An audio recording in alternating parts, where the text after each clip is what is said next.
Destroying Mercury is the single most mathematically efficient way to extend the future of life in the solar system. It is not a thought experiment. It is a serious proposal with real scientific backing. And the most disturbing part is that the math actually works. The problem is the Sun. In roughly 1 billion years, the Sun's luminosity will increase by approximately 10%. The habitable zone, the orbital range where liquid water can exist on a planet's surface, will shift outward. Earth will lose its oceans. In roughly 3.5 billion years, Earth will become uninhabitable to complex life. In roughly 5 billion years, the Sun will exhaust its hydrogen fuel, expand into a red giant, and engulf Mercury, Venus, and possibly Earth itself. The future of life in this solar system is therefore measured in a few billion years. And that is the maximum possible. The only way to extend the window for life is to slow the Sun's evolution, or, more practically, to move Earth outward and stabilize its orbit over a billion-year timescale. That is where Mercury comes in. In 2021, a team led by Greg Laughlin and Konstantin Batygin at Caltech, yes, the same Batygin who co-proposed Planet 9, and astronomer Don Korikansky, published a detailed dynamical study in the Planetary Science Journal exploring the use of Mercury as a gravitational assist to gradually push Earth's orbit outward. The concept is called planetary engineering through controlled orbital perturbation, and Mercury is the most efficient target in the solar system for it. The mechanism is straightforward. Mercury is small relative to Earth, about 5.5% of Earth's mass. It is dynamically isolated, with no significant gravitational interactions with Venus or Earth on short timescales. But if Mercury's orbit is changed, the resulting gravitational influence propagates through the inner solar system as a secular resonance. Earth's orbit responds to this perturbation. By carefully managing Mercury's orbital evolution, Earth's orbit can be slowly nudged outward over millions of years to track the Sun's increasing luminosity. The model proposes reducing Mercury's mass by about 90%, removing 90% of its material. The debris would be ejected from the inner solar system entirely, not allowed to form a new planet or threaten the others. With Mercury reduced to a small, dense remnant, its gravitational influence becomes a tunable variable.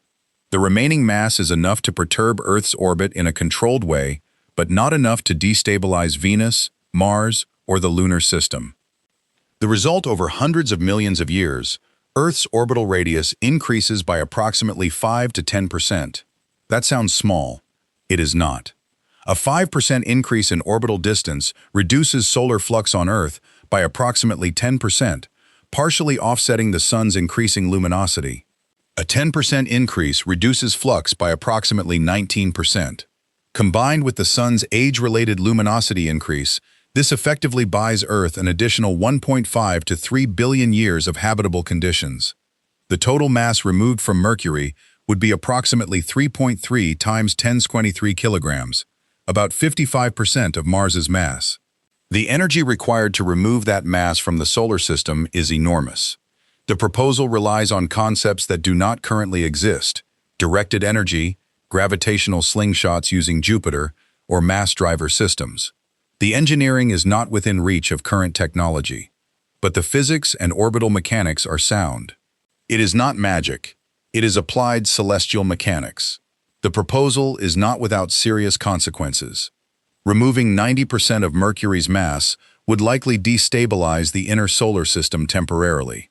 The remaining Mercury would need to be placed into a specific orbit to avoid crossing Earth's path. Venus's orbit would also shift, potentially in destabilizing ways. The lunar orbit would change.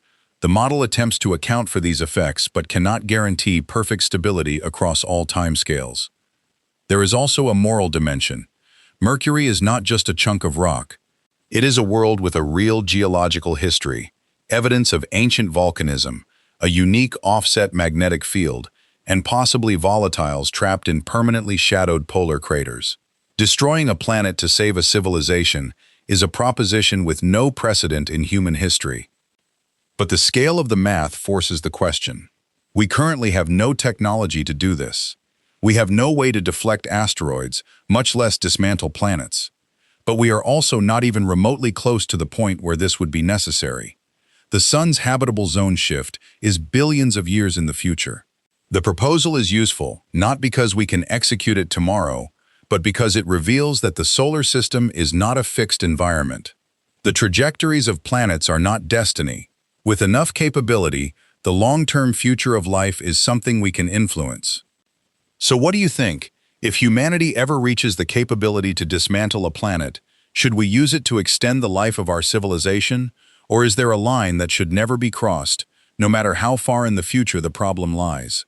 Drop your answer below and follow for the cosmic scale thinking that most people never consider.